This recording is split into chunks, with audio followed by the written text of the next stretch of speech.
We begin tonight with the protests shutting down freeways and bridges across the Bay Area for much of the day today, leading to more than 24 arrests. All of this certainly impacted thousands of people, late to work, late to flights, late to appointments. Among the questions now, will these protesters face jail time?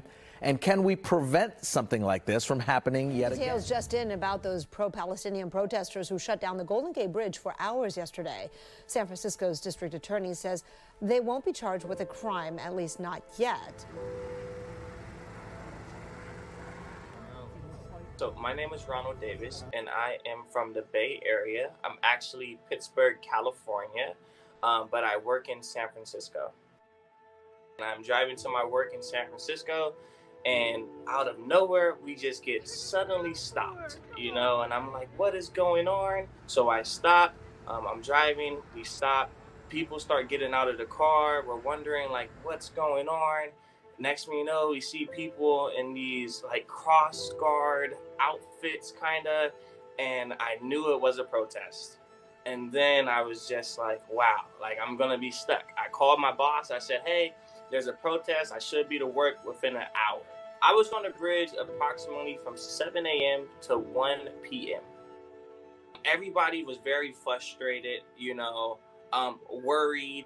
The bridge, like you could feel the bridge moving a little bit, when cars were going past on the other side before Highway Patrol stopped it. And that kind of freaked everybody out. It was very devastating to see them do that, because there's a lot of people trying to get to work.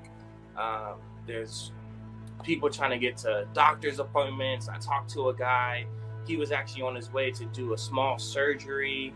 Another woman, she was diabetic and her sugar was up so high that the fire department had to step in and help her out. A lot of us were just trying to get home or get to work or get to the doctors, or mothers trying to take their kids to school. It was such an inconvenience to all of us, and I just don't feel like that was an appropriate way to protest, And we've even talked to some of the protesters and said, why don't you guys go to the city of San Francisco and try to do like a parade or something, something that won't actually affect the people, that have things to do on their regular life.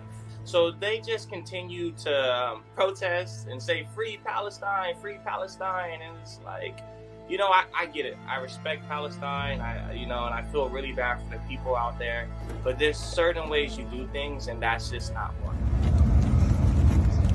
Ow, ow, ow, ow, ow! I got it. Ow! I got you. They're crossing that line for sure, because like I said, there's just so many people that had important things to do. A man missed his surgery. I just buried my brother. I'm trying to make as much money as I can right now to still cover his funeral costs. So it's like me having to miss 6 hours of work, that's a lot of money. It was just such an inconvenience and very devastating. I wish they could have done something more different. And I do feel like we should make different laws or different rules on protesting. Number one, I didn't know that someone could even stop a bridge.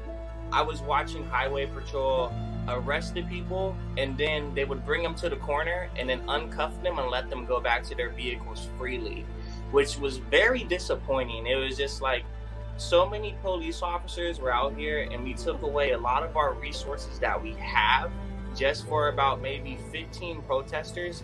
Something could have been going on much more major, and our Highway Patrol is sitting here worried about, people over here protesting on a bridge, and it's kind of unfair to everybody. I feel like they just can't get a pat on the back.